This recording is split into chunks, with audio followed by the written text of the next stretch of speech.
The town car pulled up in front of the Bransford estate just as the sun dipped below the hills. I sat rigid in the back seat, hands folded over the soft curve of my belly. 7 months pregnant and exhausted from the drive, I still held my head high. Beside me, Daniel, my fiancé and the only man who ever truly made me feel safe, reached over and gave my hand a reassuring squeeze. "You ready for this?" he asked softly. "As I'll ever be," I said, offering a faint smile. The butler opened the door before the driver could. Everything about the Bransford home screamed wealth: stone columns, gilded fixtures, a chandelier even grander than I remembered. But what made my chest tighten wasn't the grandeur. It was the memory of the last time I stood in that foyer. "Daniel!" his mother called, descending the stairs in pearls and judgment. Behind her, his father adjusted his cufflinks and eyed me like I was smuggling in disease. "Mother, father," Daniel greeted, voice tight. "You remember Ava?" "Of course," his mother said, smiling thinly. "And I see she's brought company." Her gaze dropped to my belly. "We're engaged," Daniel said quickly. "The baby is due in January." Silence, long, suffocating. "Daniel," his father said, tone icy, "may I speak with you?" "Alone." Daniel glanced at me, then followed his father into the study. His mother stayed, arms crossed. "Ava, was it?" I nodded. She looked me up and down. "And what is it you do?" "I'm a journalist," I said calmly. "Independent," she sniffed. "Independent. That explains the shoes." I looked down. Scuffed boots from the thrift shop. No apologies. "You're not what we imagined for our son," she continued. "And this situation, it's unfortunate." I didn't flinch. "This situation is your grandchild." She paused. For a flicker of a second, I saw something in her expression. But it passed. Daniel reappeared. His face was pale. "We should go," he said. "Now." I stood. No protest, just a quiet ache. But what they didn't know was that the name I left behind when I became Ava Monroe was far more powerful than Bransford. They just made a mistake they were going to regret. 2 weeks later, a formal envelope slid through our mail slot. Embossed, heavy, Bransford seal in gold. Daniel opened it with shaking hands. "They want us to come to the family dinner," he said. "Next Saturday."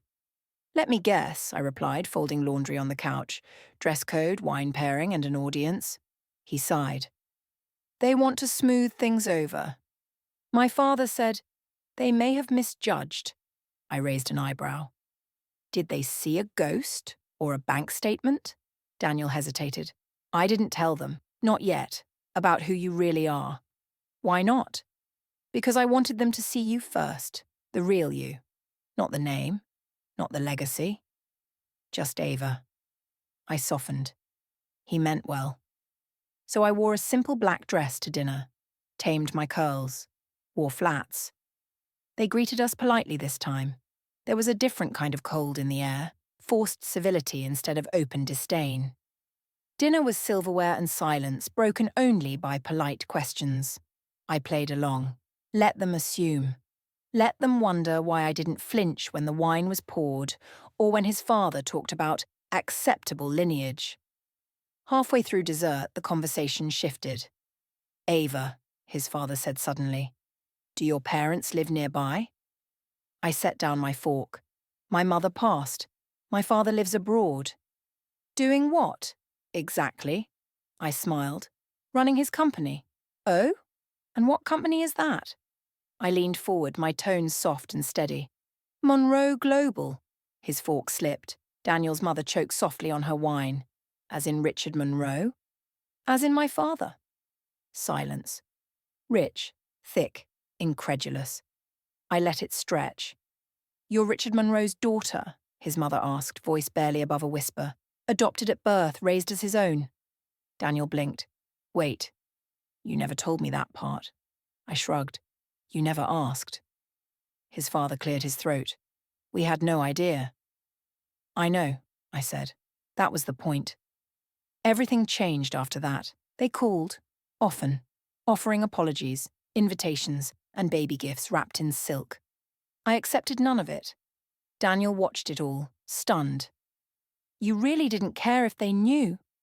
I wanted them to see me, not the name. But that name, it changes everything. I nodded. Exactly. A week before the baby shower, Daniel's mother showed up at our apartment, not in pearls, not in heels, just a cardigan and trembling hands.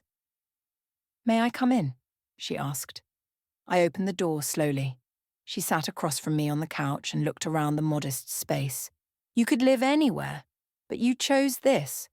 Because it's ours, not a palace, but it's home." She nodded, took a breath. I was cruel, unkind, and wrong. I said nothing. "I judged you for being less, and now I realize you are more than I ever could be." Still, I said nothing.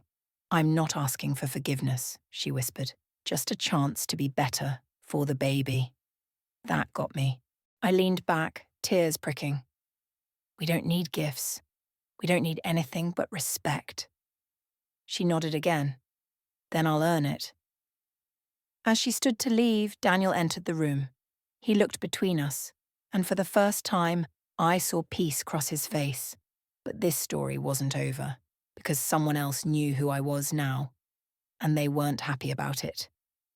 It came as a handwritten note, slipped under our door in an unmarked envelope. Daniel found it first. He read it, turned pale, then handed it to me.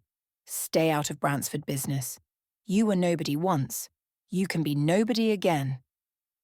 I stared at it for a long time, then folded it and placed it on the kitchen counter. "What do we do?" Daniel asked, voice low. "We wait," I said. "Let's see how bold they really are."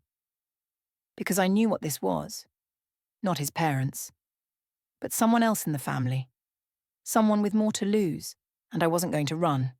Not again. The baby shower was small. Friends, a few colleagues, a handful of cousins from my side. Then she arrived, tall, blonde, ice in her eyes. Veronica Bransford, Daniel's cousin and the family's unofficial enforcer. She didn't greet anyone, didn't bring a gift, just walked in, heels clicking across the hardwood floor like accusations. "Veronica," Daniel said, rising, "this is a surprise." "I bet it is," she said, gaze locked on me. "Can we talk?" "Alone." Daniel looked to me. I nodded. We stepped into the hallway. "This baby is your leverage," she said flatly. "Don't deny it." I blinked. "Excuse me? You could have told us who you were from day one, but you waited until it suited you." Number, I waited because I didn't owe anyone anything, least of all you. Her eyes narrowed. "You're threatening the hierarchy." I folded my arms. "Then maybe it deserves to fall." She stepped closer. "Be careful, Ava. Monroe or not, the Bransfords don't take betrayal lightly." "Good," I said. "Neither do I."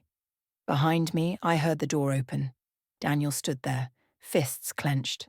"Leave," he said. "Now." Veronica gave me one last look, then left. But I knew she wasn't finished. Not even close. The next morning, a package arrived. No return address. Inside, a USB drive and a typed note. "Play this, then decide how far you really want to go." Daniel plugged it into his laptop. A grainy video loaded. It showed Veronica, much younger, handing over a thick envelope to a man in a dark suit. Cash, an exchange, then documents, land transfers, all very illegal. Daniel stared at the screen. That's her. That's corruption. I leaned in, heart pounding. "And that's our leverage." He turned to me. "What do we do with it?" "We don't go to the press. Not yet. We let her come to us again. This time, we're ready. Because if the Bransfords thought I was just a name, they had no idea what a Monroe could do with the truth." It didn't take long. 3 days later, Veronica appeared again. This time not at a party, not during a family gathering, but at Daniel's office. She strolled past reception like she owned the place, icy heels clicking across the marble floor with purpose. Daniel stood when she entered, his jaw tightening. "This isn't a good time." "It never is," she replied, shutting the door behind her. "But this can't wait." He folded his arms. "Then say it." She looked around the office, then straight at him. "Destroy that video. Now." Daniel didn't flinch. So, it's real. Of course it's real. And if you leak it, the fallout won't just hit me, it'll destroy the family. Daniel stared at her. You threatened Ava. You came into our home, our child's home, with threats. Now you want mercy? I came with warnings, Veronica hissed, because you two are playing a dangerous game. No, a new voice said from the door. I stepped inside, holding a small folder in my hand. You played it first. We just finished it. Veronica turned. Ava. I didn't come here to fight, I said. But you need to know we've made copies. This isn't about revenge. This is about safety. You threatened us. That ends now. Her eyes flickered to the folder. What do you want? Nothing. Just your silence, your distance, and your respect. She hesitated, then nodded once. Fine. You've made your point. As she turned and left, I looked to Daniel. You okay? He asked. I will be, once this baby's here. He came over, placed a hand gently over my stomach. And when they are, the world better be ready. Because the next chapter wasn't just about survival. It was about legacy.